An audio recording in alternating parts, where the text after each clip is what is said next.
Euzubillahimineşşeytanirracim. Bismillahirrahmanirrahim. Rabbi şrah li sadri ve yessir li emri ve min lisani yefkahu kavli.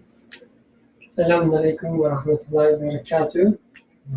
Inshallah we will continue with 22nd word, second station, and seventh flesh. Thank you. 22nd word, seventh flesh. Look, with little difficulty, you can see the seals of the single, eternally besought one on the page of the earth. So raise your head, open your eyes, and look too at the great book of the universe. You will see that on it, as a whole, a stamp of unity is read out, which is as clear as it is big. For like the components of a factory or members of a palace or town, these beings support one another, stretch out their hands to assist one another, and answer the needs and requests of one another, saying, "Here I am, at your service." Assisting one another, they work together in order. Joining efforts, they serve animate beings. Cooperating and turned a single goal, they obey an all-wise disposer. They conform to a rule of mutual assistance, which is in force from the sun and moon, night and day, and winter and summer, to plants coming to the assistance of hungry and needy animals, and animals hastening to the assistance of weak, noble men, and even nutritious substances flying to assist delicate, weak infants and fruits, and particles of food passing to the assistance of the cells of the body.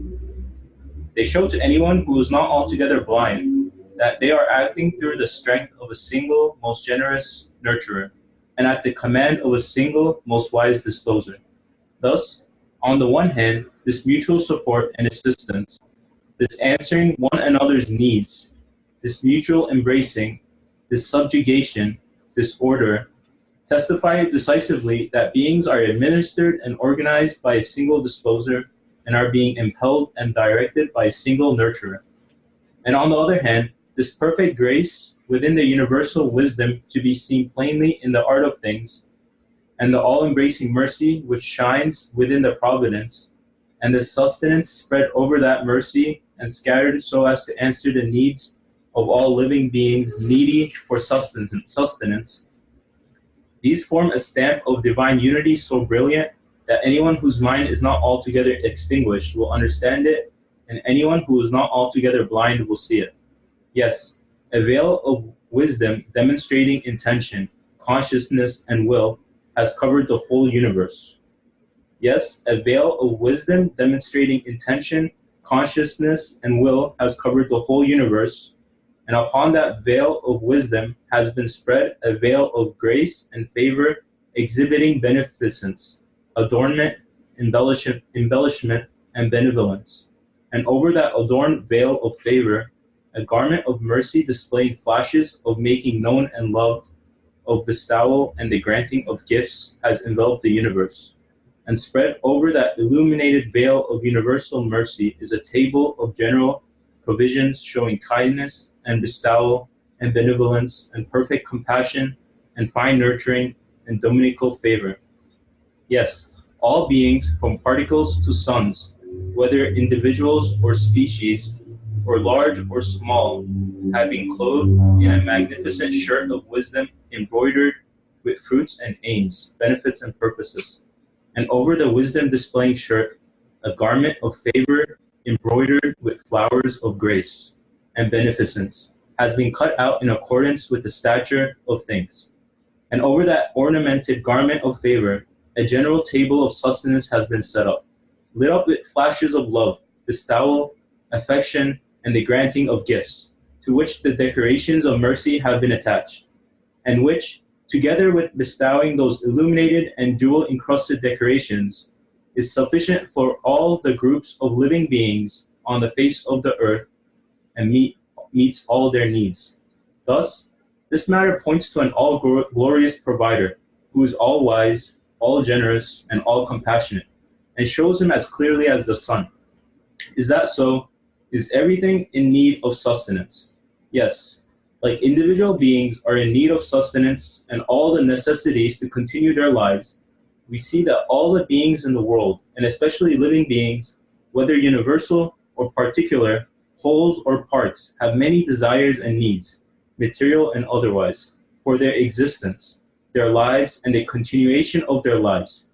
But their wants and needs are for such things that their hands cannot reach the least of them, and their power is insufficient for the smallest of them.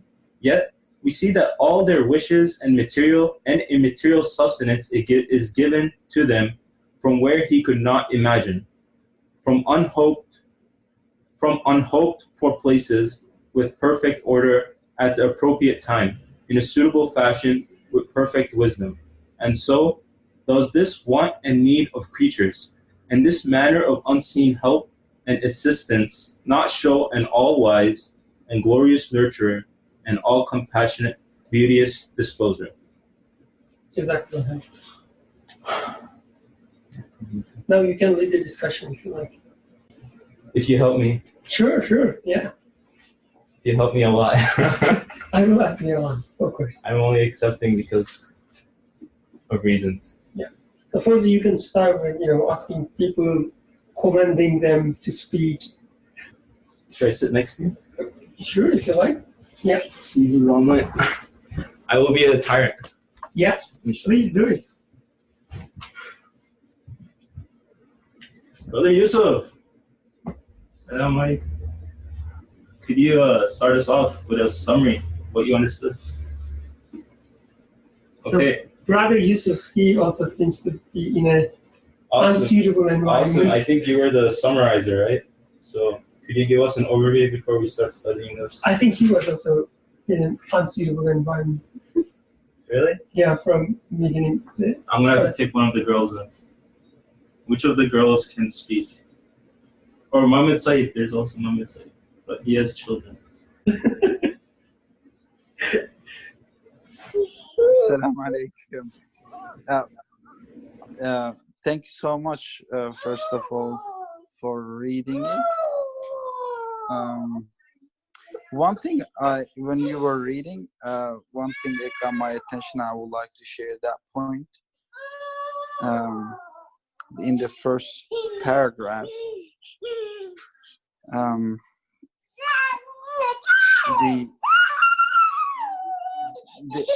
the way that the universe is already set is described as the help is being the help, or the way the universe is organized is helping me at this moment. Usually when I talk about help, the first thing comes to my mind is that not the universe, the way that the universe is set is already, I'm already getting the help. This point does not come to my mind, but it's usually it's if like the help is gonna come, so I'm going to be relieved. I'm trying to make this point, like the help is already here. I am already being helped right now. The way that the things are organized, or the way that things are connected and cooperative, or cooperating in the way that is helping me directly. So the help is right here at this moment. So I realized that that was not in my perception. I was not perceiving in that way, which was easily confirmed while you were reading by my heart. That was the point I wanted to share. Oh man. Go ahead. Not add, but repeat what Muhammad has said. I think it's really important that as we live our lives as taking granted most of the things, we're here reminding us that we in need of a lot of things every day, every moment, and all these needs are being sustained. Need something, and these needs are sustained. And when these needs are sustained through hands of some other creatures like you. Your friends help you, family helps you, your children help you, your parents help you, plants help you, animals help you, sun helps you. So all these needs are being sustained by hands of other creatures surrounding you. So help is already there. As Muhammad was saying, like, we don't need to wait for help to come. Help is already there. We've been helped till this point, so we don't have any reason not to hope to get the help for the next moment as well. That's one thing. Maybe another thing about the first two paragraphs, maybe, the way he describes how everything is in mutual support to each other and assistance. So I assuming, like most of the people in this circle, people like watching documentaries, right? Especially for some reason, documentaries about the animals, they are so attractive. Like, I haven't met anyone, like educated or uneducated, doesn't matter, who doesn't like documentaries about the animals. They direct them very, I guess, professionally. Let's not put anyone who doesn't like documentaries on the spot, but most of the people likes them. Especially, again, the documentaries about the animals. And when we look at them, it's interesting. Like, they are so beautiful. They are so cleverly designed. They are so attractive. The way the scenes are captured, the way they follow the animals, the story they build around these animals. But at the same time, what they give us through these documentaries is so violent, so dark. Because with every animal documentary, we learn how different species are enemies of other species. Certain species are enemies of other species. How certain species they have to find certain ways to survive, and survive despite other species. That is the main theme in most of the documentaries. A deer, for instance, maybe not deer, but a deer, let's say, has to survive despite lions. Or a deer has to survive despite jackals? Jaguars? Or, I know what you mean, please. Anyway, some other animals, right? Yet, they're attractive, they're, sometimes fun, but violent and dark. You have to survive, and you have to survive by yourself. No one will help you. On the other hand, there are many individuals, animals, waiting to attack you. And this is the world they construct through these documentaries. It's interesting here, author says just the opposite. He says, wherever you look, you will see support and assistance. So for us, at least for me, it's really hard to believe that. Seeing all these, the scenes, the violent scenes, animals eating other animals, animals walking on the grass to make them destroyed. It is really hard to believe when you read, but when you open your eyes and look at the creation around you, when you walk on the street, just look at the birds, look at the, I don't know, other animals, other plants. You start seeing that this mutual support and assistance is really there. So yeah, that's what I wanted to say. Okay, we have a comment from Aisha. Don't phrases like joining efforts in the first paragraph imply that there are individual efforts at hand, that these things have the power to do something independently? How can we understand the author's notion of mutual assistance within the framework of an absolute creator? Within parentheses, even though it seems like the author is trying to use this to further emphasize a single disposer nurturer. Yes, does anyone have thoughts? Please read it. Yeah, that's a great question. So if anyone has a answer or maybe attempt to open the discussion further, please go ahead. Says Abdurrahman. Okay, Assalamu alaikum. So at first glance, just the first paragraph of the seventh flash, I mean, just my first impressions, just by reading through it, you know, it talks to me, resonates with me, make me realize what am I and what I go through. I think all of us covered already, but I just wanted to pinpoint again in terms of how we go on living our lives. So really, at the end of the day, you know, no matter what you're doing, we do realize we're needy in every ways. I mean, it does make one realize how needy they are, and then how everything is in existence to help out, right? I mean, like basic things. I mean, I shouldn't even be calling them basic, but that's how it is. We need light, you know, sun is there. It gets cold, then, you know, you have layers that you can put on top. You're hungry, you know, go get some food.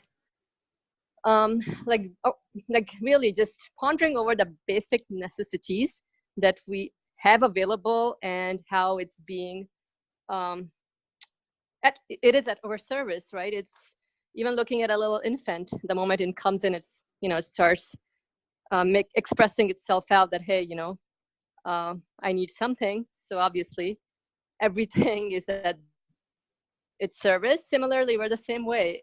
Although we may not realize how we are expressing, we may not be verbally expressing it, but every part of us in a way is expressing that I'm in need of something, really, like little things. We're in need to breathe. My eyelids are in need to blink as well. Just like try to open them, keep them open them up for more than 10 seconds, and you'll see how hard it is. But you know, that's great. So the first paragraph was really, I'm like, yeah, you know, how everything is helping us out. And we kind of also talked about predator and prey. You know, you have grass, the goat eats the grass, and then human beings eat the goat. You know, so there's like this whole circle, right? Where everything is assisting each other for their needs, right? You cannot say, oh, this is purposeless. Oh, look at what's going on there in the ecological system. You know, it's chaotic. No, the way things are designed and set up, you know, makes us realize that how everything is in need of given existence. So the same thing with compost. It's needed for to provide nutrients to the plants or whatever, fertilizers, right? Now that's all good and great. And so my question was, how do we conclude, like the bottom says, so how do we conclude that this is all pointing to a single wise disposer, right? And it's interesting how the seventh flash starts off with, look, with little difficulty, you can see the seals of the single eternally besought one. So, I mean, like, so making that connection that how, yes, everything is assisting each other in creation. There's no denying on that, but how can I conclude that it's pointing to a single source of existence? So that's the question. So we have two questions in hand. Have all these assistants points to the divine unity. And the first one is from Risale-i Nur, how should we understand things assisting each other or joining efforts as if they have their own individual power to do something.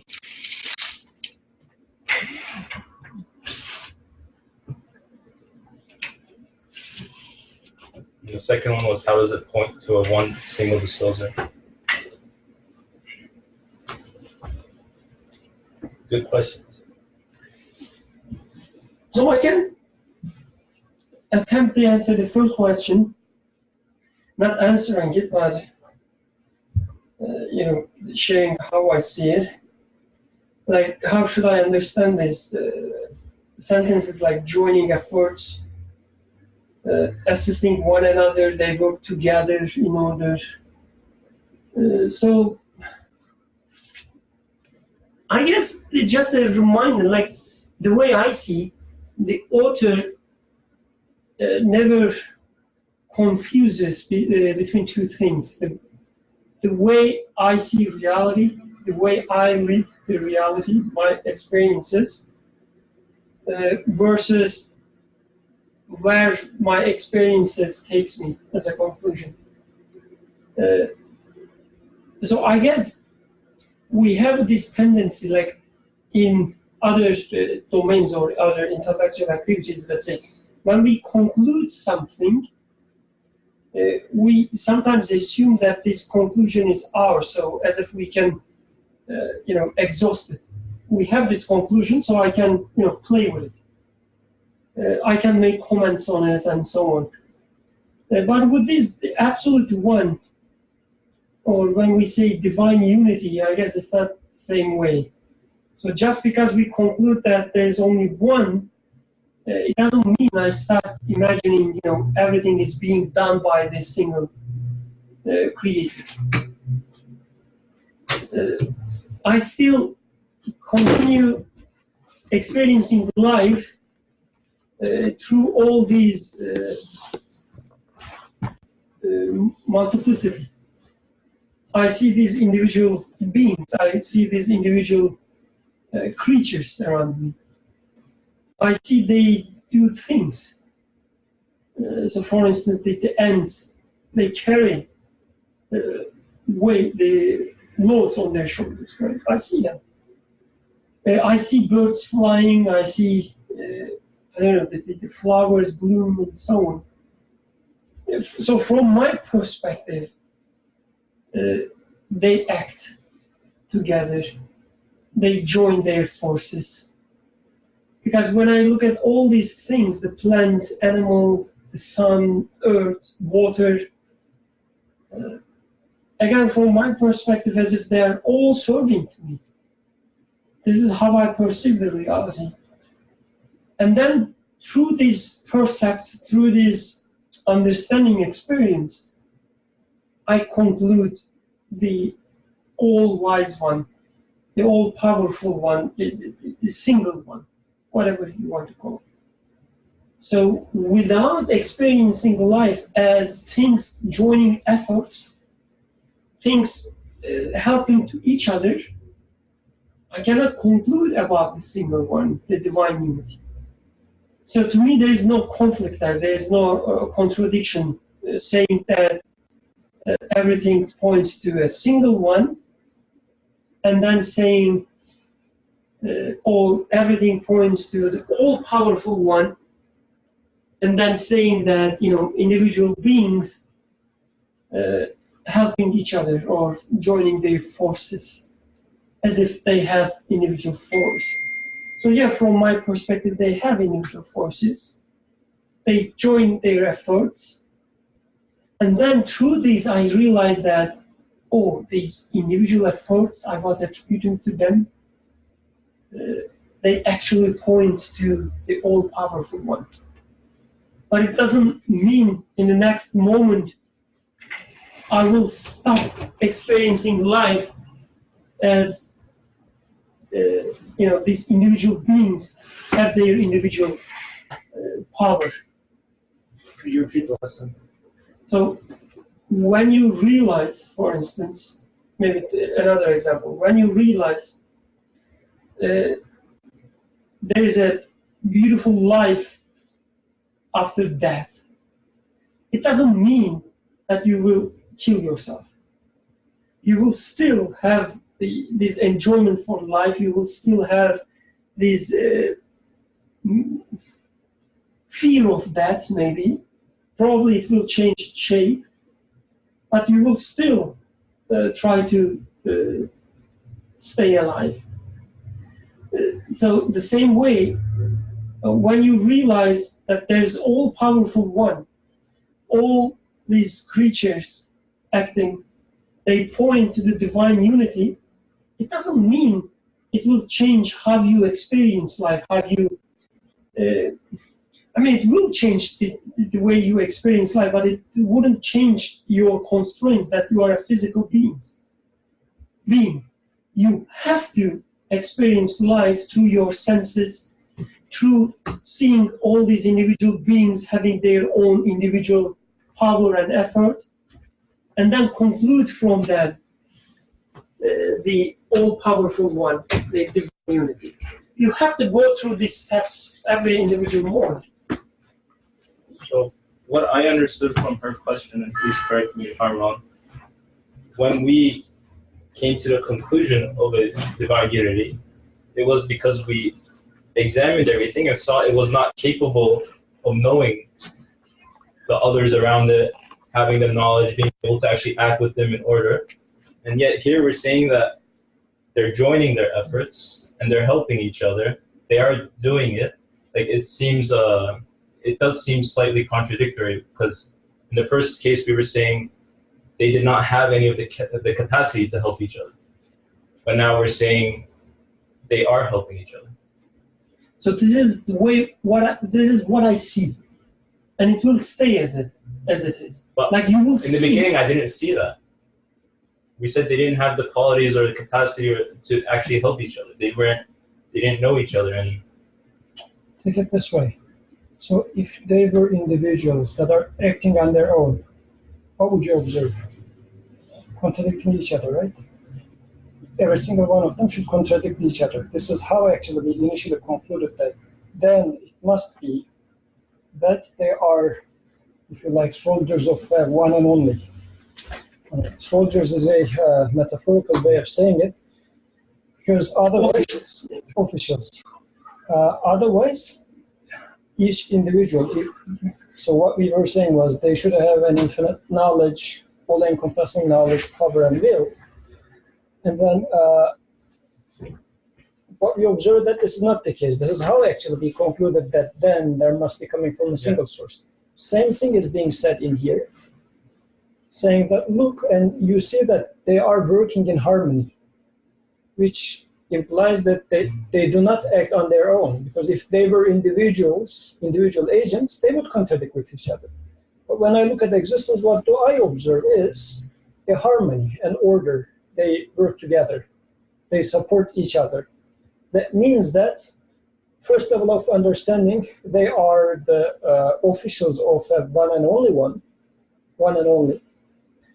But if you would like to take it one step further, which we have been doing so far, then that means every single one of them is individually being given existence from a single source.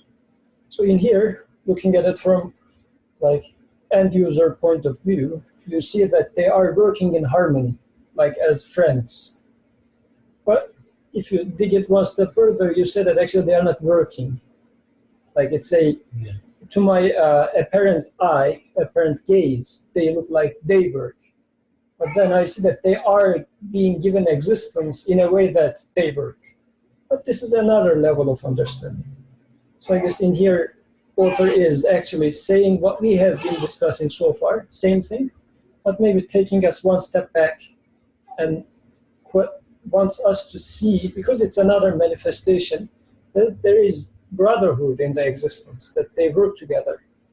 Because if you compare this to its alternative understanding, which is life is a struggle, or the existence is might has right, or the big fish eats small fish sort of a mentality, because this worldview sees everything as if the existence is fighting with each other. So then as he says, somebody who has eyes, somebody who is his mind, would see that there is harmony, there is brotherhood in existence. And maybe something related to that, again, the question. Like I see, say for instance, my wife comes and cooks me a delicious food, and I thank to her. I said, how blessed I am. She cooks, beautiful things, and I get fed.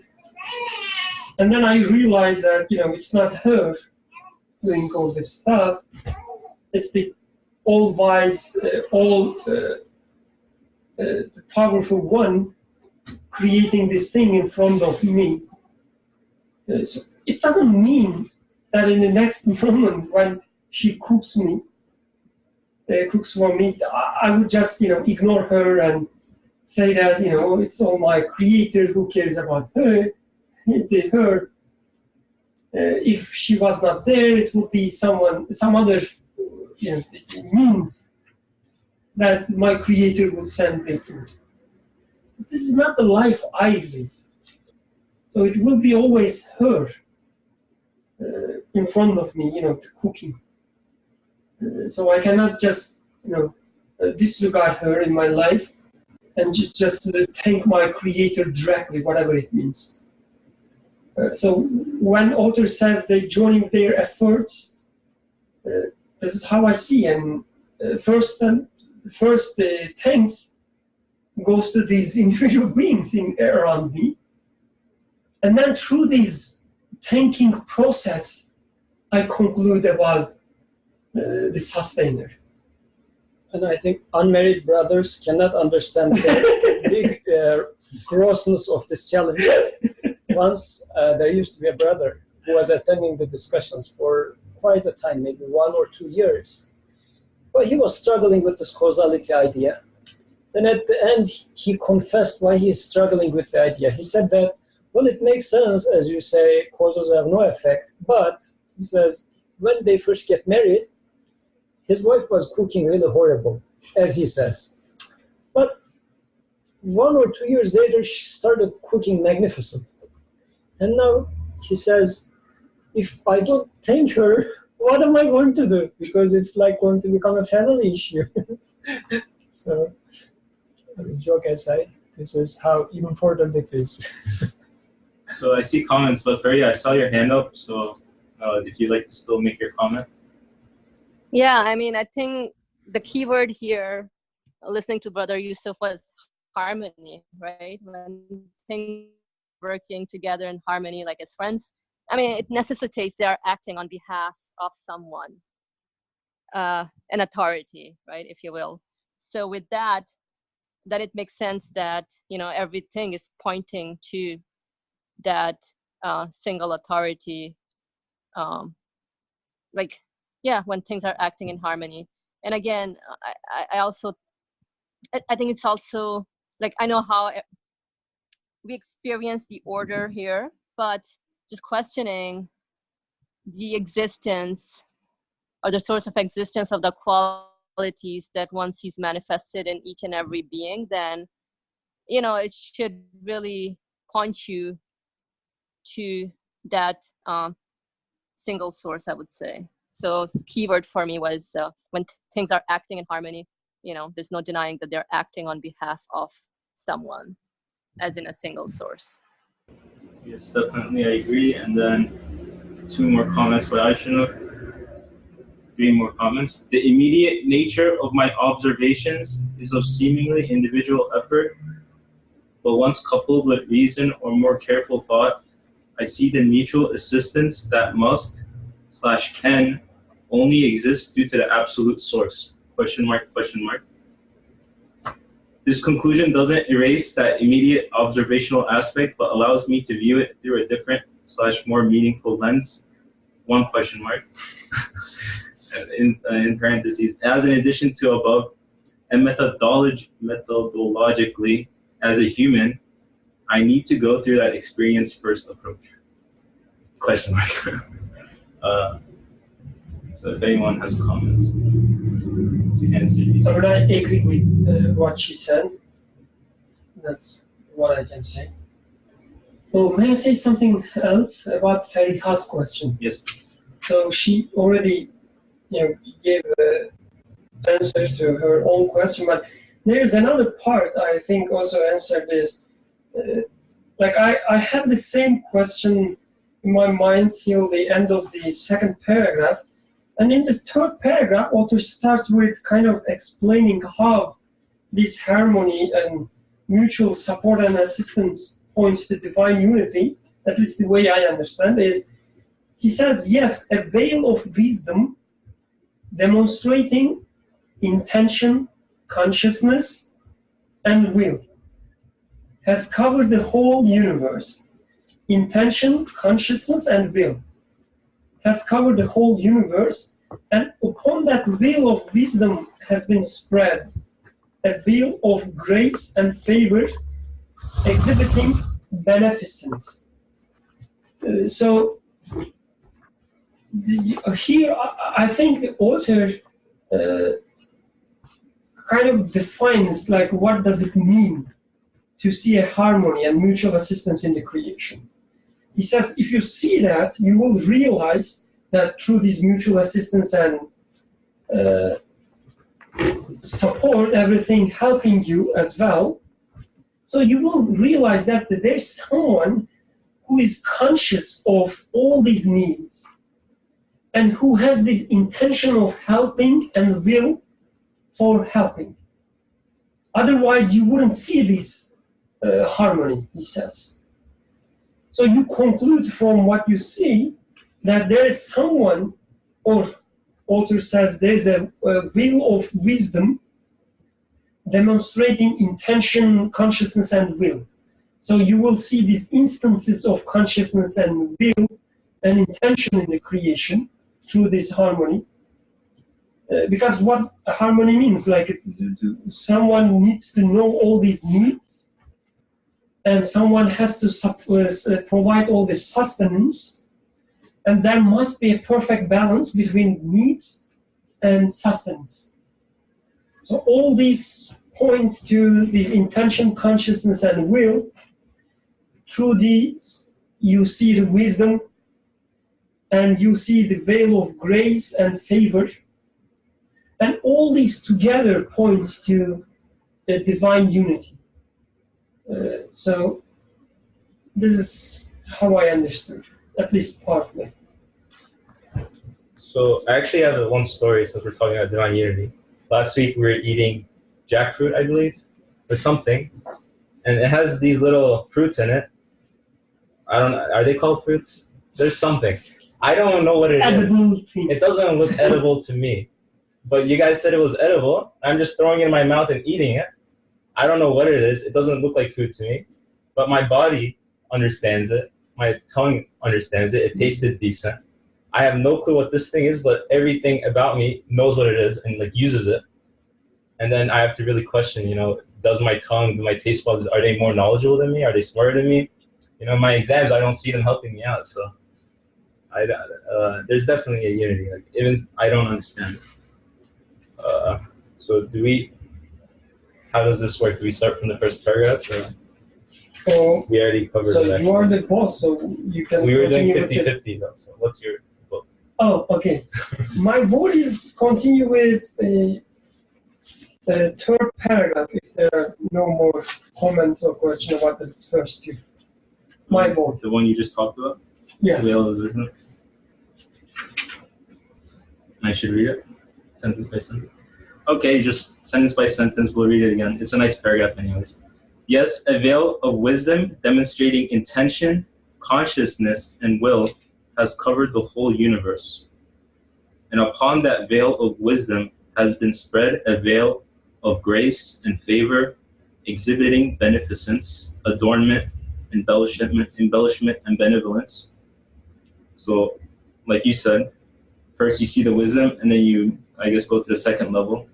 and you see deeper into it, and you see that there's benevolence, beneficence. And over that adorned veil of favor, a garment of mercy displaying flashes of making known and love. So I guess the next level, maybe we can take it as, you start seeing the mercy in it. A veil, over that adorned veil of favor, a garment of mercy displaying flashes of making known and love, of bestowal and the granting of gifts has enveloped the universe.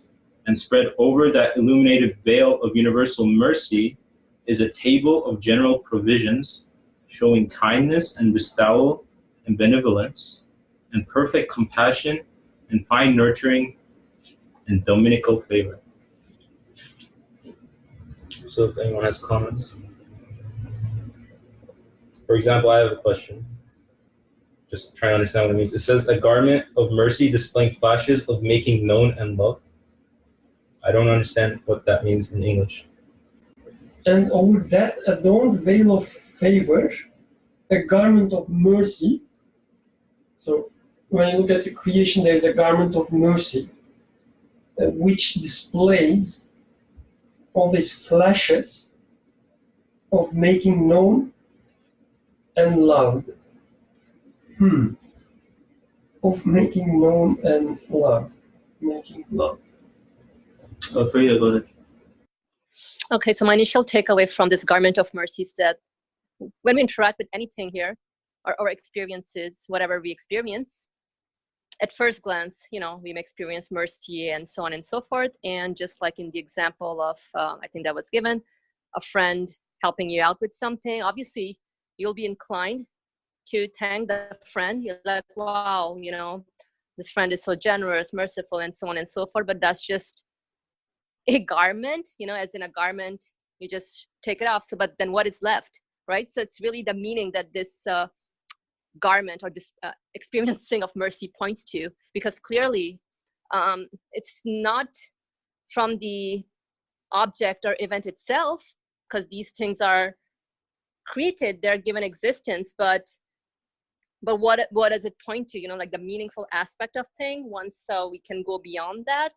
And obviously, in order to go beyond that, you have to go through, at first glance, whatever we experience, and then really, what does that which I experienced actually point to? Because otherwise, everything is meaningful here. Creation itself, it's great, it's wonderful, love, mercy, all around. But what does all that point to? So there's like a veil. How we say, gotta go beyond that veil. Like, what are all these meaningful experiences pointing to? Or like, yeah, it's great. I feel blessed. I feel loved. I feel, people are, I've experienced mercy, but then is that it? Am I just here to experience all that and then disappear? No. Like, what is all these experiences pointing to? I don't know if that helps, but let's see what others have to say. Thank you. Go ahead, Yusuf. So this paragraph reminded me of descriptions of paradise from the prophetic narrations. So Prophet talks about huris, and the huris are such that they wear, let's say, several layers of clothes, but still so beautiful that you see the inside of their bones. Yeah, so I don't know what would be the inside part of the bone. Marrow, is it marrow? Marrow, yeah, bone marrow. Bone marrow. So it is that you look at it's the clothing is as if, although it has several layers of cloth, their bone marrow is visible to you, and you enjoy all the beauty. So what sort of a beauty is that? So in here, he's talking about layer on top of layer, layer on top of layer in the existence. And he says that in the existence, there is a veil of wisdom, which demonstrates intention, consciousness, and will, which covers the whole universe. So when you look at from this veil of existence, this layer of garment, if you like, that is put on the existence, you enjoy the wisdom, because it shows intention, consciousness, and will. Under this veil, there is another layer of garment. Like veil is a garment through it's like See-through. transparent. So you see what's behind it also. So there's the second layer, which is now showing, because you look at the same existence, right? It is the same fruit tree. From one angle, when you look at a fruit tree, you see that there's wisdom in its organization. You see that there's consciousness. But then another layer you see within the same thing, as if you're peeling it off, or it's like invisible layer through which you see the second layer, which in this case it's a veil of grace and favor. You see a third layer. So the author keeps going like this. When you look at the existence, you peel off. So everything in this sense is like a huri. If you can look at it with this lens of belief, the whole existence can appear to you as a huri, which is clothed with 70 or 70,000 layers of cloth, and still you can see the bone marrow of this huri just keep peeling off the layers above a tree. And at each layer, you put it under the microscope, like go as deep as you can, still you will see something in there which is a beauty that you can enjoy. And I guess in here, author is talking about like 4 different layers as such in here. And that's a very beautiful interpretation. Modern and liberal interpretation of English. Actually, Nursi makes this sort of an interpretation so that I save myself my skin, so that you don't stone me to death. So he says, for example, in springtime, he says, look at the trees, which are adorned like huris. So they have worn their clothes, beautiful clothes. So Like huris. like huris. They are huris. Like huris, yes. And don't forget that at the beginning of this text, so 22nd word, the very beginning of it was starting with the verse, so God sets forth parables for men so that they may bear them in mind. So these are all parables. So the existence is a parable in this sense. Sorry. Going back to your question about the sentence, garment of mercy displaying flashes of making known and love, I guess it means like there's a garment of this mercy, and which is there or whoever put this garment, who put it to be known, to be loved. I actually understand it the other way. This garment makes me feel known and loved. Like I checked the original Turkish, but not that I'm an expert in, the language. But this is what I understood. Okay, I guess both. Like the garment is there, and through this garment we know about the one who puts the garment, and we love the one who puts the garment. That's all. Okay, if there's no more comments, I'll go on to the next paragraph. Awesome, you haven't been talking. Next paragraph, I will ask you things. Yes. Why not this paragraph? Go ahead, please. What was your understanding of this paragraph? Wait a second. He's the moderator. Asim, you're not allowed to ask him such questions. Since you open your mic, you must speak. No, so basically Berkan was explaining how he understood it, which is how I also understood basically like the garment, like, when we wear clothes, for example, as a garment, we feel comfortable, we feel happy, or, basically comfortable. So same thing, you have to experience it first. And all these veils that the author is mentioning, you have to discover those veils first before you can reach and get to the conclusion that you will arrive at. So all these, the veils are signifying the qualities, basically. That's how I understood it. And they also show that, somebody is really taking care of you. That like garment is like basically giving you protection from. Maybe it might be the cold, or it might be sunlight. So it's a metaphoric way of saying that, keeping you comfortable and being taken care of. So you're somebody who is providing all this garment as a metaphor in terms of the qualities of mercy surrounding you, is how, you would get to know and come to the conclusion that yes, all your comfort is coming from this particular source. But I wanted to hear what you had. You said you understood a little differently, so I was just curious how you were putting it. You're not the moderator, my friend. So just what I understood after Faria and Birkan talked was displaying flashes of making known and love. So when I see this garment of mercy, it displays flashes that make me feel like I am known. There's a being that knows me and that is showing his love towards me. Like, it makes me feel loved when I see that mercy. But then I guess seeing the mercy would also make you know him and make you love him as well. And before I move to the next paragraph, this idea that we can really just dig very deep into everything we see and see all these veils and garments and layers, I think it's also like one of the main reasons we can truly confirm the meaningfulness in existence, because we can keep digging into something and we never run out. We never like hit a dead end. It's just the more you look into it, the more it resonates or speaks back with more meaning.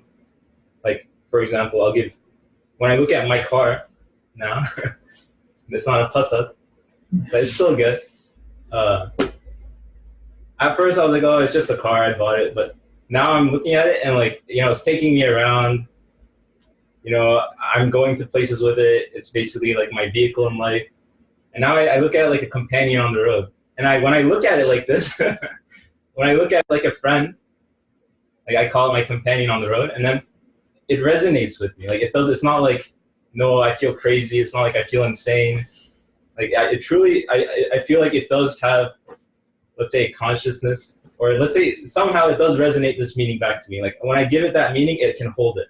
It doesn't drop it. It's not like it goes into a void. It can truly resonate that back to me. And that's one way I can truly confirm that there is meaningfulness in existence. You shouldn't hang out with this. You're getting. You look at your plus up that way? I doubt it. My Passat is my Burak. Your Burak. Okay. Next paragraph. I'll give you guys 5 seconds. Nibras, you too. I'm going to call on you next paragraph, so get ready. Yes, all beings from particles to suns, whether individuals or species, or large or small, have been clothed in a magnificent shirt of wisdom embroidered with fruits and aims, benefits and purposes. And over the wisdom displaying shirt, a garment of favor embroidered with flowers of grace and beneficence has been cut out in accordance with the stature of things. And over that ornamented garment of favor, a general table of sustenance has been set up, lit up with flashes of love, bestowal, affection, and the granting of gifts, to which the decorations of mercy have been attached, and which, together with bestowing those illuminated and jewel-encrusted decorations, is sufficient for all the groups of living beings on the face of the earth and meets all their needs. Thus, this matter points to an all-glorious provider who is all-wise, all-generous, and all-compassionate, and shows him as clearly as the sun. So I guess it's like a summary. You could say something about it. I'll go a little later. Would anyone like to make a comment? Maybe it's just me, but I just feel it's a summary, not really, not worth studying.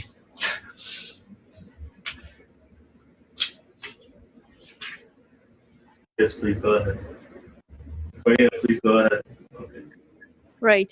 So I do feel it's an elaboration of the previous paragraph where, again, the author is really drawing our attention on how is it that one interprets creation. So just like I think somebody pointed out, or Asim, I'm not sure, but layers and layers of meaning to things. So obviously when we interact with something, everything is serving us, right? They're helping us fulfill our needs. And so you can see things are purposeful here. They benefit us, and everything has an aim, right, to fulfill. So again, going beyond the meaningful apparent, meaningful aspect of things, right? Like the interactions help me go or interpret things at various levels, right? So at first glance, I'm just really, generally speaking, hunger is given, you know, food is available, great. But then, you know, I see this pattern keeps repeating, but then I try to find a meaningful aspect in this kind of experiences. And so obviously if I experience different qualities or whatever experiences that I'm getting from any interaction, it can be riding a bike or riding any kind of vehicle, right? You feel joy, you feel blessed, you feel loved, right? But then you question all of that, or questioning the source of existence of this, then really, like at first glance, you may think whatever is it that you are interacting with, but then you know it's transient, it's bound to disappear. So then you say, hey, where is it coming from? Then obviously the layers and layers of meaning in creation, they end up pointing to a single source. And I know theoretically it's easy said, but then that's why we have to keep examining everything and questioning. So yeah. Thank you for that comment. Would you like to say anything, or you're good? Okay, so there's one thing. So the first sentence, it says, yes, all beings from particles to suns, whether individuals or species, or large or small, have been clothed in a magnificent shirt of wisdom, embroidered with fruits and aims, benefits and purposes. So he talks about the wisdom, and then he explains, he says, you know, I see this magnificent shirt of wisdom because it's all embroidered with fruits, aims, benefits, purposes. So through these purposes, benefits, aims, and fruits, outcomes, maybe, I know about the wisdom. So I guess this is one, maybe not the only and complete definition of the wisdom, but this is a definition of the wisdom.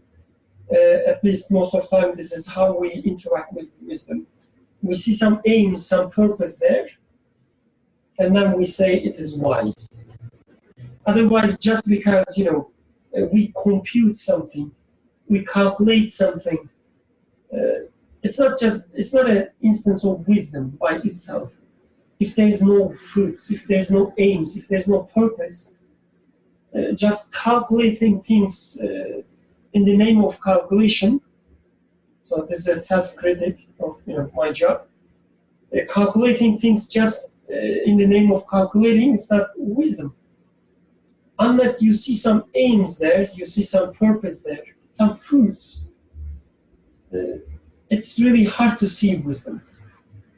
Actually, this is where we see wisdom, right? Within the interaction of things, we observe wisdom.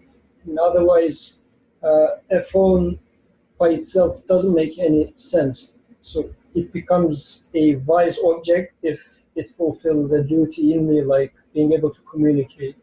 So in this existence, this relation, when within the relationship of things, there we start observing the benefits and purposes, which makes the wisdom visible to us. Otherwise, nothing is in the vacuum. There is no wisdom that I can experience in this. That's why God gives you a baby, so that you can see it.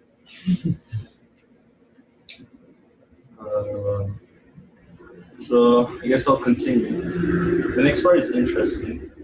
He asks a question: is that so? Is everything in need of sustenance?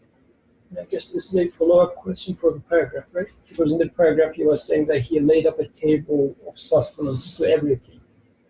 Haven't we already been discussing this? Or am I?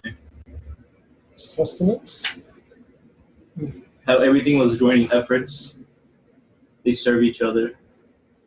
I guess this is going deeper. Question is not going deeper. It's so simple. It says, is everything in need of sustenance? like, do I really need of something? Or are you talking about the sustenance constantly? But what sustenance you are talking about? Like, nobody needs anything. Because sustenance is there only if you need something, right? So for instance, if I put a bunch of meat in front of you, when you are already full, it's waste, it's not sustenance. But when you are hungry, when I put the meat, then it becomes sustenance. Okay. Yeah, go ahead. So similarly, following along Brother Birkan's example, anything in creation is in need of sustenance. Even just take a fruit hanging in, right? It needs to be eaten when it's nicely ripe, otherwise it goes wasted. So even that is in need of sustenance. So the human being will eat it, and then, right? And that's how because you're given hunger, and then the fruit is like, hey, eat me, right? So it needs its sustenance as in that way as well. You know how we talked about the whole order in creation, how everything is interconnected, helping out each other, working in harmony, right? So when things work in harmony, this that's how they're acting on behalf of someone. So the way I'm understanding sustenance is really how really the flow is, where predator and prey, example would make more sense here. That's interesting. You said that a fruit needs sustenance to be eaten or it goes wasted. It's just not a way I've looked at things. Thank you for that. So the question is that so? Is everything in need of sustenance?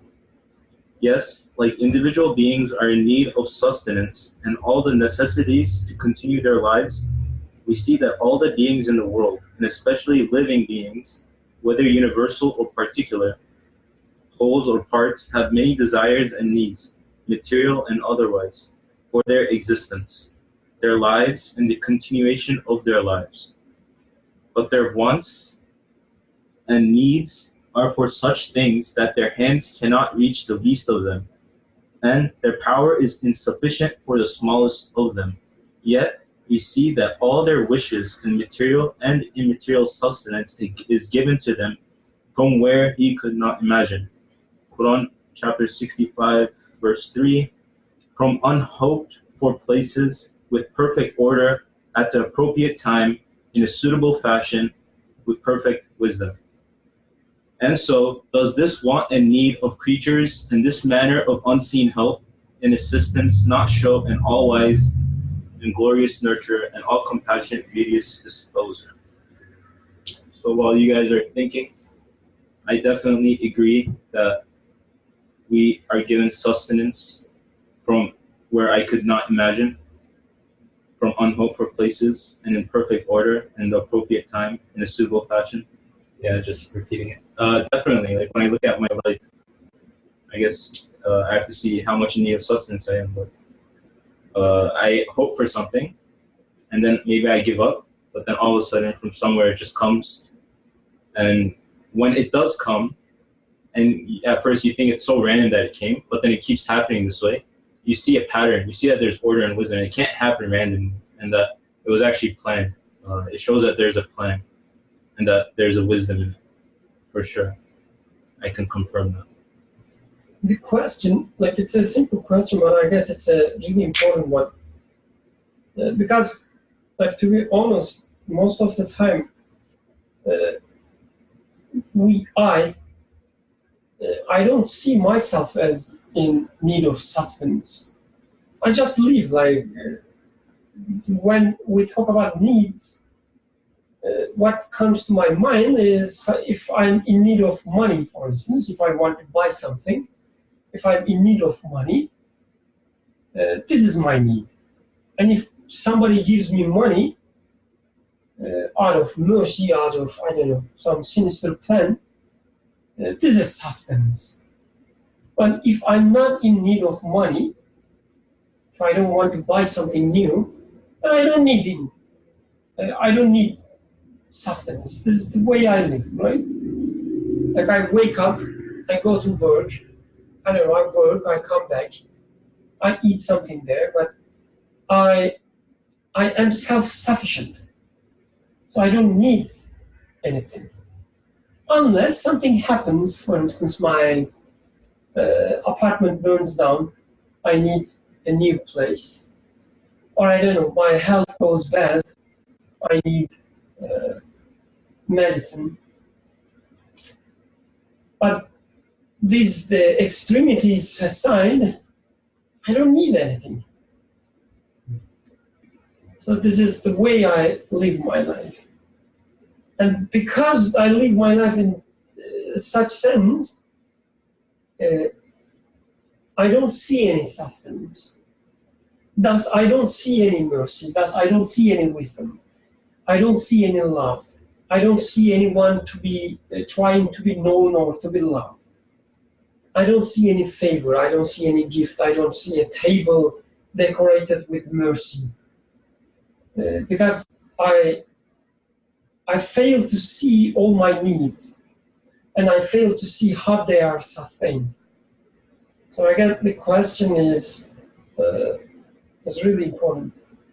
That is everything in need of sustenance? Like, this is not an outsider asking the question. This is well inside me. Even, to the extent like when people tell me that, oh, Birkan, don't you see how all your needs are sustained and so on? I take it as a, just being optimistic.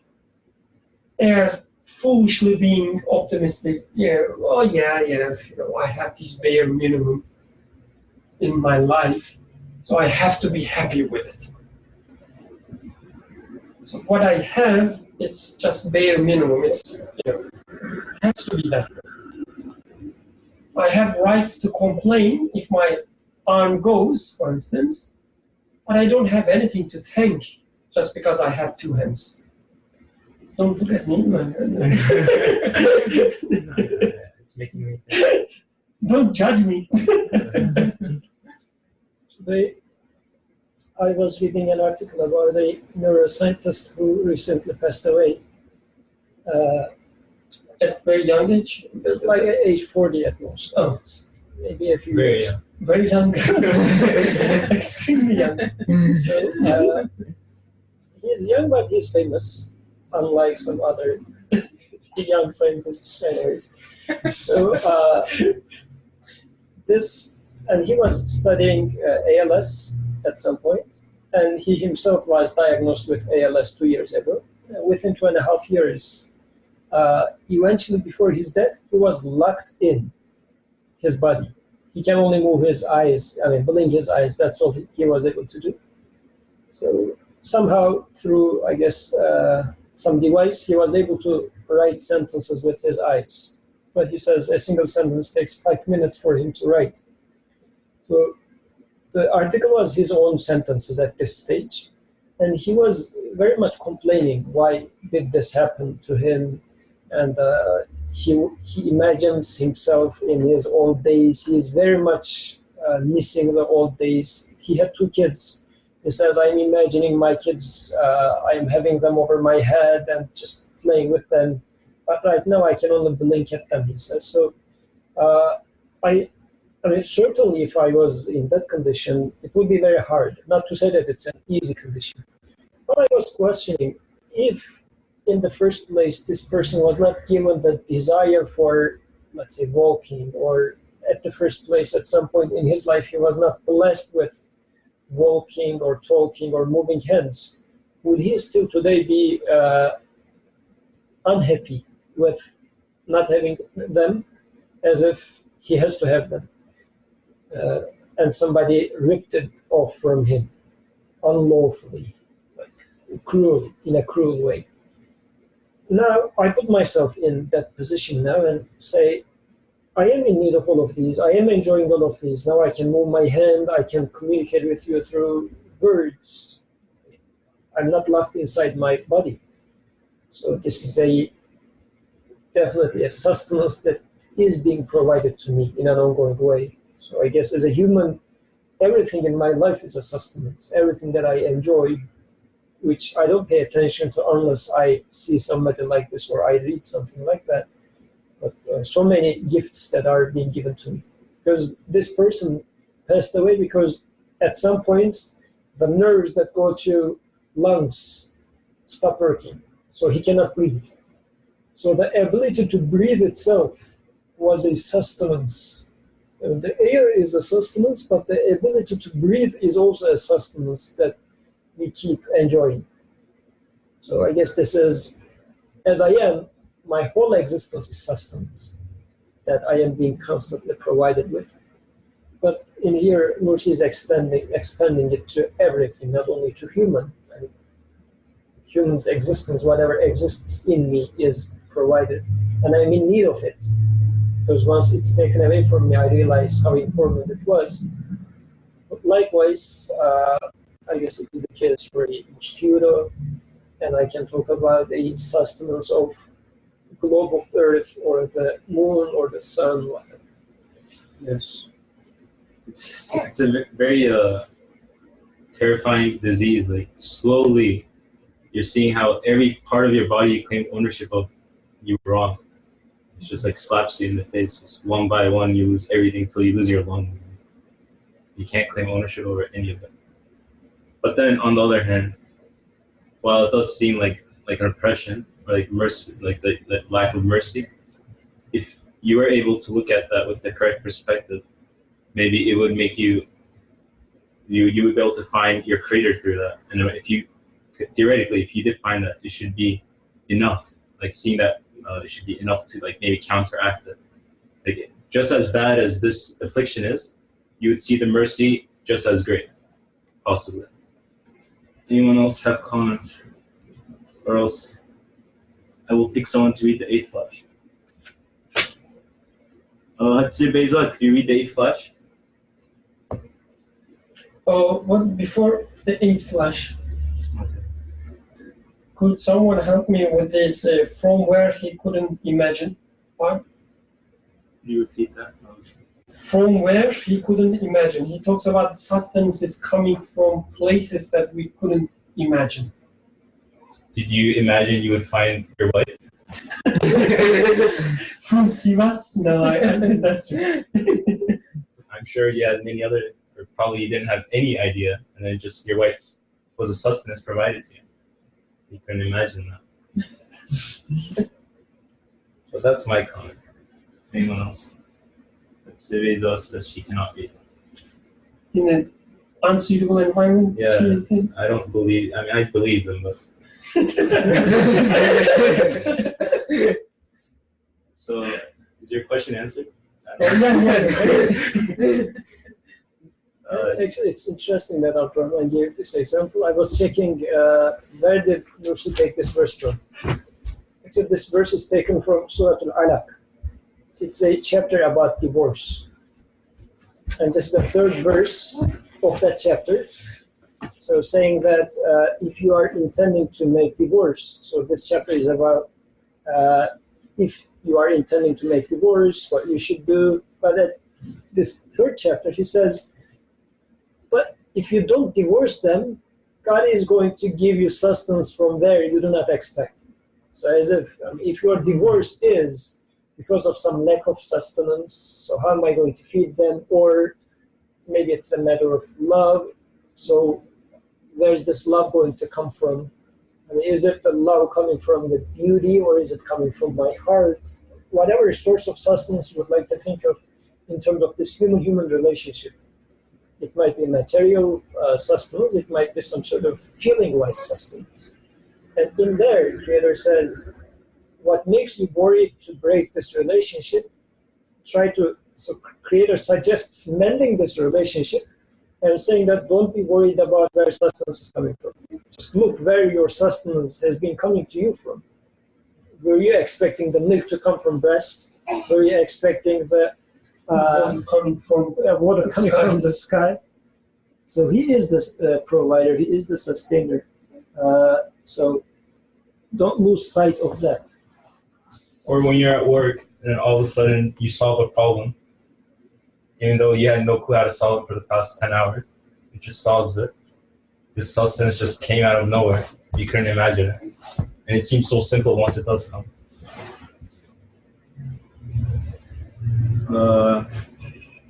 Suhail, would you like to read the 8th flash? You haven't spoken yet. First, we should ask about the environment, whether it is suitable or not.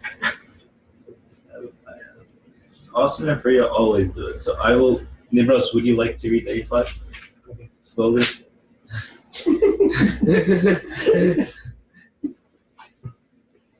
Eighth flush. Any sort of seed sown in a field shows that the field must be at disposal of the seed's owner, and that the seed too is under the disposal of the one who has control of the field.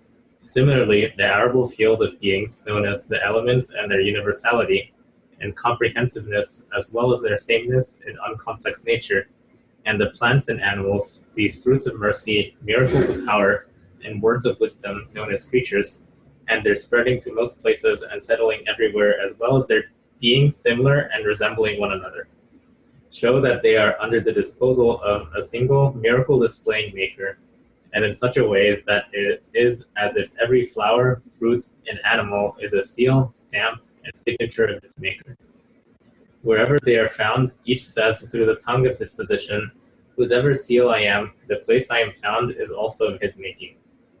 Whosever stamp I am, this place is a missive of his. Whosever signature I am, this land too is of his weaving." That means to be sustainer of the least creature is particular to the one who holds all the elements in the grasp of his power. Anyone who is not blind can see that to regulate and govern the simplest animal is particular to the one who has all beings in the grasp of dominicality. Indeed, through the tongue of similarity to other individuals, all individual beings say, "Only one who owns my species can be my owner. It cannot be otherwise." And through the tongue of spreading over the face of the earth together with other species, each species says, "Only one who owns the whole face of the earth can be our owner. It cannot be otherwise." And through the tongue of being bound to the sun and other planets and mutually supportive with the skies, the earth says, "Only one who is owner of the whole universe can be my owner. It cannot be otherwise." Yes, supposing someone who was to say to an unconscious apple, to a conscious apple, "You are my work of art." Through the tongue of disposition, the apple would reply, "Be silent. If you are capable of fashioning all the other apples on the earth, indeed, if you can have disposal over all my fellows, the other fruit-bearing trees spread over the earth, and all the gifts of my most merciful proceeding from the treasury of mercies in boatloads, then you can claim to be my sustainer." The apple would say that and aim a slap at that foolish person. Yeah. Would you like to give us your understanding of this? Or anyone else would like to see it? Do you want to see it? Oh no, sorry, I was still reading. Oh, you're still reading. Brother Yusuf, would you like to start us off? So I guess in here he is showing another form of relation that we observe in the existence. So the relationship between the seed and the tree and whatever is higher than a tree. So it says whoever is owning one of them must be the owner of the rest. I guess this is the main theme in here. So in a nutshell, summary. So as if I'm not reading it wrong. So maybe we can start from the first sentence, but I'm trying to understand it too. Okay. Any sort of seed sown in a field shows that the field must be at the disposal of the seed's owner. Do you agree with that? So I guess in here, this is sort of giving us a metaphor of a letter and a stamp. So let's say you see a letter is written, at the end of the letter is a stamp of the author. So you say whose stamp, so let's say whoever stamp that is, then every single word in the letter also belongs to the same author. And in here he is taking a seed as a stamp, and a seed is sown in a field becomes his letter. It says the harmony between the stamp and the text that is written in the letter shows that they all come from they are the writings of the same source. So as you put that seed in that, you sow the seed in a farm, and everything else is being sown in the same farm, and they come out together. So whoever is the owner of the single seed, meaning that whoever gives life to the single seed, is the author of the rest of the farm, writer. Because he owns the letter, Yeah. just as he owns the seed is a stamp, but the letter, or the field, let's say, he must own the letter to be able to put that stamp onto it. Yes, one is testifying for the other. So I guess the maybe the gist of this paragraph is: do I see this seed as a signature, a stamp of the same author of the rest of the letter? Because let's think about all this for the metaphor to make more sense. Think about a handwritten letter. So there's a style of writing, and then at the end somebody puts a signature, saying that these are the things that I have written, and here is my signature, my signature with handwriting. So unless, and let's say if the handwriting is different in two, you say that, okay, the rest of the letter is written by somebody else, the signature belongs to somebody else. But if you see that the two are the same, so you say whoever is the one that signs this letter is the one who has written the letter. So in here, Nursi is taking it as, look at a seed, the way it is being given life. So you take the seed, you put it into this farm, it comes out, and likewise, all the other seeds in this farm is coming out like this in the same manner. So that means, he says, the first one is like a signature, and the rest is coming out from the same hand, the same handwriting, same style of writing. So do I see it as such?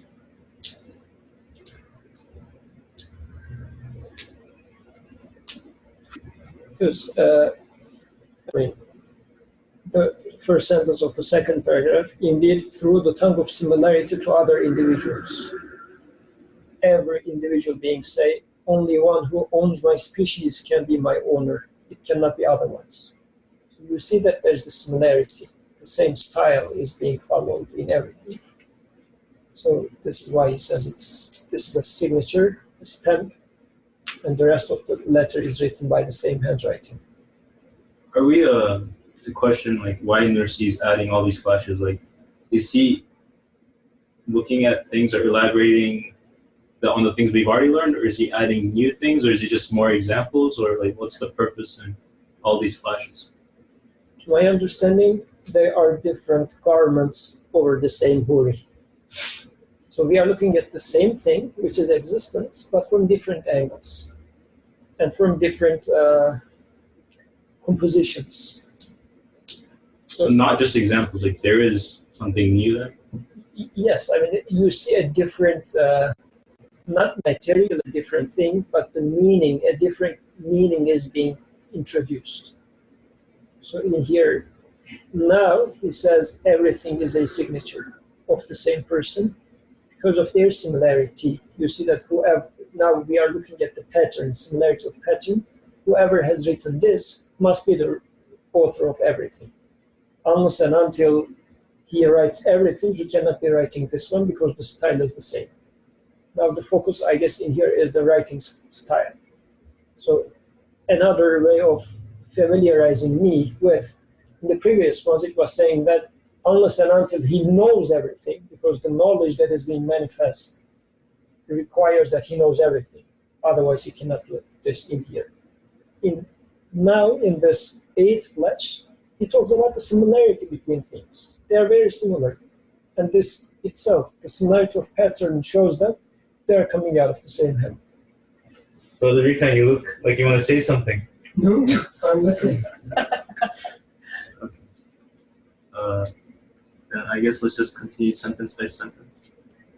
Starting with the first sentence again. Any sort of seed sown in a field shows that the field must be at the disposal of the seed's owner, and that the seed, too, is under the disposal of the one who has control of the field.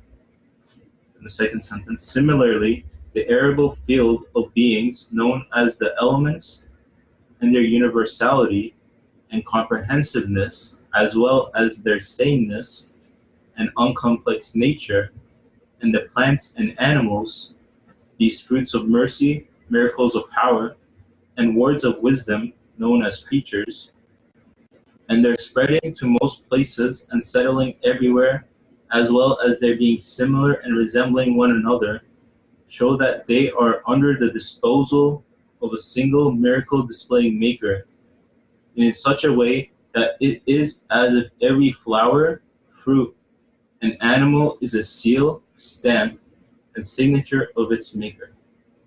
It's a very long sentence. Go ahead. At the very beginning, when he talks about this seed and field, I guess there he also highlights the relationship between the seed and the field as they uyumlu, Suitable, compatible, suitable to each other. Like a seed putting in the field and then sprouting. So that means the field was made for the seed. The field was made for the seed. At the same time, the seed was made for the field. So I guess it's also a sign of divine unity. And we see such relationship in our lives, like I live in this house, for instance. And it's obvious that this house was made for me. And I was made for the house. So we fit to each other. It provides my needs. And I'm, as the tenant of the apartment, I define the apartment. So we complete each other. Or if your house is a whole old house as ours, you will see all these insects around. And again, it fits to house, right? It's what is expected from this house. It's an old house, all these cracks. You will see these insects coming. There are all these trees around, which are their living environment. So everything is in a perfect order. So we see these relationships being made by someone. The child, the relationship between child and the mother, right? The child, the seed, is made for the field, and the field is made for the seed. And whoever creates the field, who can create the seed? Whoever creates the seed, who can create the field? So let's say the seed is a child being placed on earth. It's born. And because of how suitable they are for each other, like the child comes into this home environment with love and care and sustenance, we say that the owner of the earth must also be the owner of the child. Yes. Okay. Anyone else would like to say something? Then I'll go on to the next sentence. Wherever they are found, each says through the tongue of disposition, whosever seal I am, the place I am found is also of his making. Whosever stamp I am, this place is a missive of his. Whosever signature I am, this land too is of his weaving. As we were saying, because of how suitable they are. That means to be sustainer of the least creature. That means to be sustainer of the least creature is particular to the one who holds all the elements in the grasp of his power. Okay, least I think means like the smallest creature. That means to be sustainer of the least smallest creature is particular to the one who holds all the elements in the grasp of his power. Anyone who is not blind can see that to regulate and govern the simplest animal is particular to the one who has all beings in the grasp of his limitality. So, to give a simple example, whoever is the maker of a, let's say, single particle, must be the maker of a cell. Who is the maker of a cell is the maker of the bee, because let's say the eye, a cell in the eye of a bee, whoever puts this cell over there must be the one who makes the eye. Whoever makes the eye of a bee must be the maker of the rest of the bee. Likewise, keep going. So whoever is the maker of this bee must be the owner of all the flowers that he goes and benefits from. And whoever is the owner of these flowers must be the maker of the spring, must be the maker of the globe, must be the maker of the solar system, must be the maker of the galaxy, so on and so forth. So because in this hierarchical journey, every smaller one is a stem, and the larger the field that it's in is resembling it, or in both ways. They both resemble, and also the one is very suitably fits into this field. A cell is a field, and a cell is a stem, and the field is the eye. An eye is a stem or a seed, the field is the body of the bee, so on and so forth. Yeah.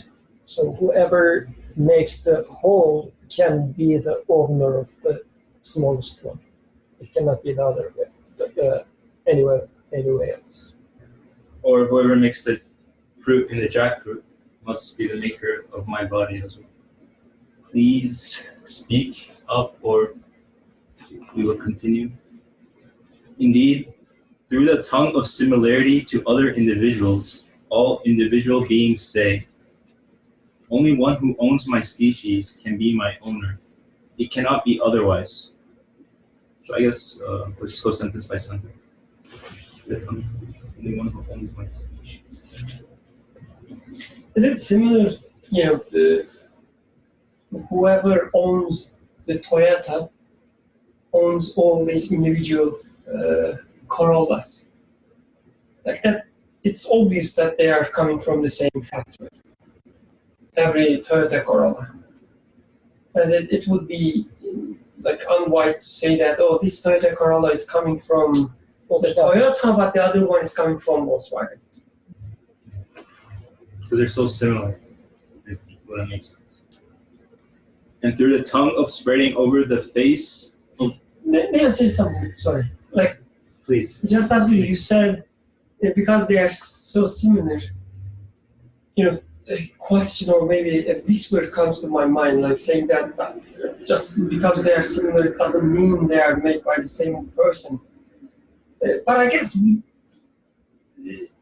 like maybe I said this last week as well, like we shouldn't be lost in the attempt to prove something. If experience take us to somewhere, we should let it to take us there.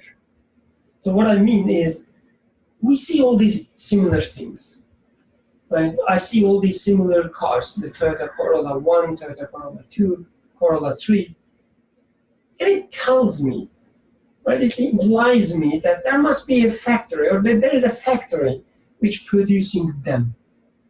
So does it prove that there is a factory by itself, just seeing 3 Corollas, or they are being just similar? Maybe not. But it gives me this notion of the factory. And I guess this is the important part. When I see, for instance, all these instances of the mercy in the creation, it gives me the notion of mercy, it gives me the notion of being loved.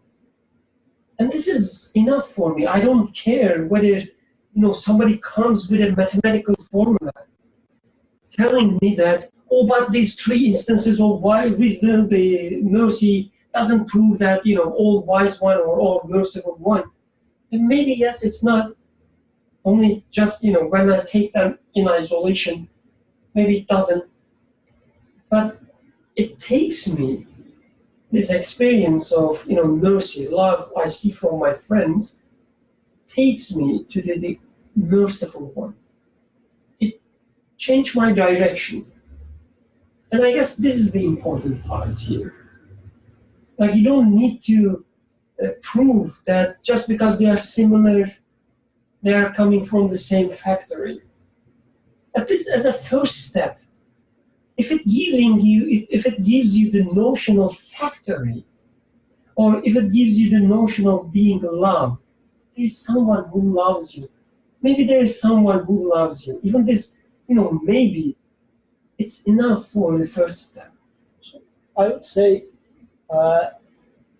maybe not, like the possibility of maybe not doesn't mean anything in isolation to prove that it is not.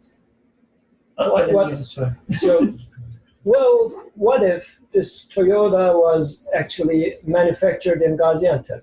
Like in Turkey, there's a city in which it is famous with coming up with like China, so sort of China. Everything is being copied in there. So let's say you see a Toyota in the street, and you say, oh, all those Corollas are from Toyota. And a whispering friend comes and says, what if this one is manufactured in China? How do you know that this is not Chinese version? Like Toyota, or instead of O, there's a Q. So it's Toyota. Well, how do you know? So this sort of how do you know doesn't mean that, because in general, all Corollas resembling each other gives you the notion that there is a commonness among them, and they must be coming from an individual source. You can dive deeper. So to your friend, whoever shows this Corolla, Q Corolla, whatever, you can take the number of the car and make your investigation and take it to the factory. But this whisper itself doesn't mean that, like the possibility over the paper that it might be manufactured by Chinese doesn't mean anything in and of itself. So, and each and every time, certainly you will not follow every single Corolla in Philadelphia to trace them all the way to the Toyota factory. But the general notion of all of them resemble, so they must be coming from the same source, is very straightforward and intuitive. It is followable to the end of it, but practically, maybe you will do it once or twice. You will never go to the end of it each and every time. The overall overarching idea would be enough for you to benefit from that idea. But when such a whisper comes to you, then you would say, well, yeah, it might, anything you can say is possible over the paper. But you need to come up with a proof for that. The reason that I'm making this extensive explanation is for what is the position of these whispers in my line of thought. To what extent shall I take them serious, and how shall I benefit from proofs as Nursi is making in here, because they seem to be very straightforward things in here. I mean, each and every time, do I need to go to the very deepest detail of everything, which is not practical? Because in here it says they just resemble, and two things having the same pattern indicates that they're coming from the same hand. Makes sense. So that much is being enough to confirm my conviction. Suhail, this is your topic, taking things to the end, if you'd like to say something. But while you're thinking, let's say I did see two Toyota Corollas that were exactly the same, and I would have to see that they're exactly the same. I'd have to dig into it, research it, open the hood, I don't know, find someone that knows about cars and then look at it. But once I see that they're exactly the same, it would be a whispering to think, but it could have been from another factory. There is no evidence to prove that. Why do you think that? It shows that it's from one factory. Maybe you can't absolutely prove it. You can't absolutely prove anything, but all the signs point one way, so you have to take it that way. Otherwise, you're just going with a what if that has no evidence. Let's say that they're not exactly the same, but one Toyota has an engine that's made better, like a higher model. Even then, they're not exactly the same, but you can see that it's not just a higher model put in there, like just some other engine that was more powerful just stuck into the engine. You've seen that it's actually an engine that was built with the idea that it was going to still be in this car. It fits into it perfectly still. It works perfectly. Even then, you would say that the person, or these engines are different, but they work so well within each other. Like they work in like so they're so suitable that still it must point to one. I guess with a different engine it becomes more difficult. No, take it this way. Like the crime movies in Hollywood. So like a serial killer. Each and every time they kill it, I mean, you cannot kill a person twice, but it's a serial killer, right? Now, how does the investigator work? So let's say 5 different killing comes in front of that investigator, and he looks at the pattern and he sees a pattern in those killings. Maybe the style of killing is somewhere it is similar. So certainly there are going to be differences because different people are being killed in different environments.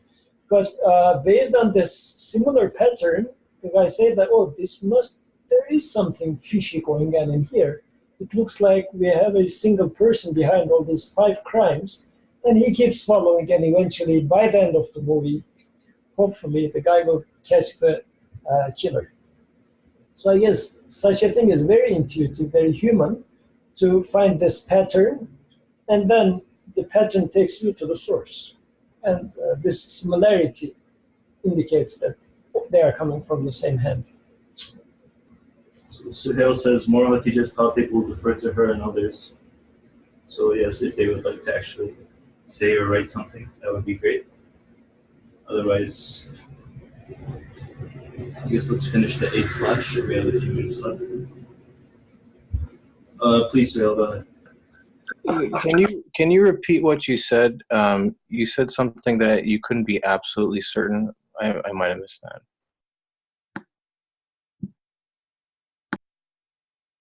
Something that it was like the cars. If you saw 2 cars that were exactly the same, like you would have to come to the conclusion, and like you research into it, and you put an effort to find out. You would have to conclude that they were from the same factory. If you said, what if another factory made this car and then this car came from a different factory, this would just be based on a what if, it would be a whispering. However, let's say one of the cars had an engine that was more powerful, like they made it more advanced. And then I was thinking, they're not exactly the same anymore. So maybe right away, you don't say they're from the exact same factory, but they're very similar still. And the other engine, the more powerful engine, it still works perfectly well with the other parts of the car. So you'd say that, I mean, it's a bit more difficult maybe to say it comes from the same factory, but you would look at the qualities. You wouldn't look at it materially anymore maybe, but you would look at the qualities and or like the signatures of the artwork or how they made the engines. And then you could probably you should still come to the conclusion that's from one factory. That's what I was saying. But if you'd like to add something, that'd be great. So are you using this analogy to say that you can't be completely certain things come from the same source of existence? Am I understanding that right? No, I definitely think you must be able to confirm that things come from one source. Or, yeah, you can't actually confirm. You cannot be absolutely... Okay, no, it's just because I had an idea. You cannot be absolutely certain that something comes from the same source, because to be absolutely certain, you'd have to find God literally creating everything, like speaking in terms of like analogies, and like you'd have to go out of existence to find the absolute truth. However, what you can come to the conclusion to, as far as your abilities and your qualities, and as far as you can tell, is that yes, everything points to one. But then someone can come and say, what if? And I can't disprove this what if that you would then say is like non-existence. I can't disprove it unless I like somehow come out of existence. Like I can't throw an absolute truth at him. But please correct me. I don't know what I'm saying. Well, what would you say if I said, I am absolutely certain that I'm absolutely certain that everything must come from the same source of existence? No one can convince me otherwise because I have absolute certainty about my absolute certainty. What would you say to that? Would you say I'm crazy? I mean, we have to define what absolutely certain means. It means I know, and I know, and no one can ever disprove what I'm saying. Anybody who says anything other than what I say is absolutely wrong. That's what it means to me. So it's 9:31, and I'll leave. It sounds. It sounds. And the reason I say this is because anytime I ever have a discussion with people, the comments I get is, "How can you be so sure? That sounds very arrogant. You looks like you're discrediting anybody who has any doubts." Or for that matter, I was this discussion I have. A couple Christians came and they told somebody, because they didn't want to come again. They said, "You seem to be demystifying the reality of things. Like people want to hold on to some sort of mystical, magical view of the world." That's why I said, how can you not really have absolute certainty? What is a conclusion anyway? I mean, that's like telling a mathematician, "Oh, so you're not absolutely certain 2 + 2 = 4? That's what a conclusion is. It means you have absolute certainty. That's what a logical conclusion or an inference or a logical deduction is. It's absolute certainty about the truth. The reason I say I have absolute certainty about absolute certainty is because certainty in and of itself means you're absolutely certain. You can't, that doesn't make any sense to say, "I'm certain, but I'm only 99% certain." Then you're not certain. You're just, things are highly likely. They're not the truth, because the truth must be obvious. If it is the truth, then it must be obvious. If it weren't obvious, then it's not the truth. Then there's some sort of mixture of falsehood there.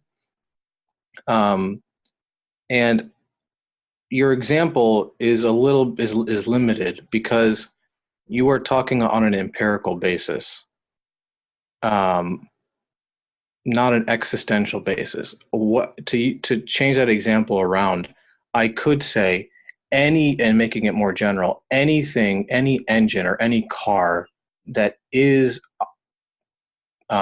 existent must have a manufacturer. Okay.